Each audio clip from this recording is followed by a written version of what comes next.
Assalamualaikum warahmatullahi wabarakatuh. Perkenalkan, nama saya Selamita. Saya dari 11 MPLB 1. Di sini saya akan menjelaskan tentang sabar. Assalamualaikum.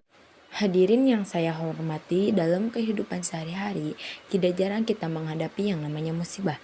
Musibah ini dapat berupa kehilangan orang-orang tercinta, harta benda, mengalami bencana alam, kecelakaan, disakiti. Allah pernah berfirman dalam surat Al-An'am yang artinya, dan pada sisi Allah lah kunci-kunci semua yang goib, tidak ada yang mengetahui kecuali Dia sendiri, dan Dia mengetahui apa yang di daratan dan di lautan, dan tiada sehelai pun yang gugur melainkan Dia mengetahui pula, dan tidak jatuh sebutir biji pun dalam kegelapan bumi yang tidak suatu yang basah ataupun yang kering, melainkan tertulis dalam kitab yang nyata.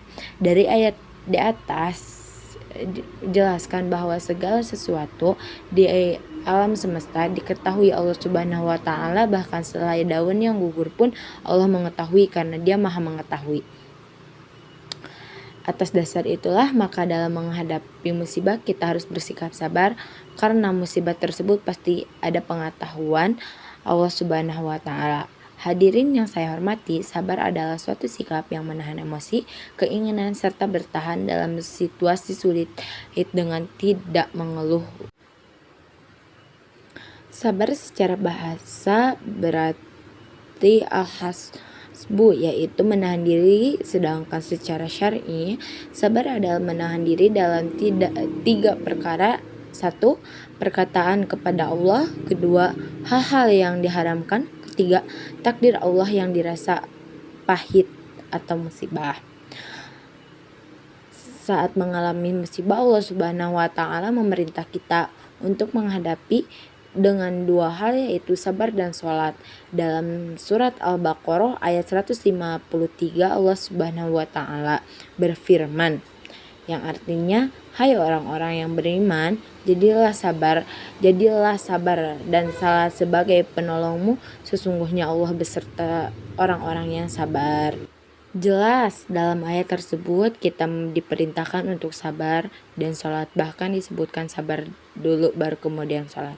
Hadirin yang saya hormati, bukan hanya saat mengalami musibah kita dituntut untuk sabar seperti dalam pengertian sabar secara syar'i yang saya disampaikan di atas, maka kita juga dituntut untuk sabar dalam ketaatan kepada Allah Subhanahu wa taala dan hal-hal yang diharamkan. Mengapa terhadap dua hal itu kita juga dituntut untuk sabar? Karena tidak mudah menjalani, bahkan bagi sebagian orang itu sangat berat. Taat kepada Allah Subhanahu wa taala dan menjauhi hal-hal yang diharamkan itu bukan perkara ringan, semudah membalik telapak tangan. Bagi orang-orang yang ingkar kepada Allah Subhanahu wa taala, tidak ikhlas menjalani kehidupan, itulah sangat berat. Mengapa? Karena taat kepada Allah Subhanahu wa taala itu berarti kita banyak mengorbankan kelezatan dunia dan berlaku prihatin, tidak mengumbar hawa nafsu atau kesenangan duniawi. Contohnya kecil kita diperintahkan untuk berpuasa di bulan Ramadan. Bukankah puasa itu menahan diri dari perkara-perkara yang menyenangkan? Makanan dan minuman yang lezat tidak boleh dikonsumsi saat siang hari. Kemudian mengumbar syahwat juga dilarang, padahal semuanya itu adalah perkara-perkara yang menyenangkan bagi kita manusia. Sekian dari saya. Billahi taufiq wal hidayah. Wassalamualaikum warahmatullahi wabarakatuh.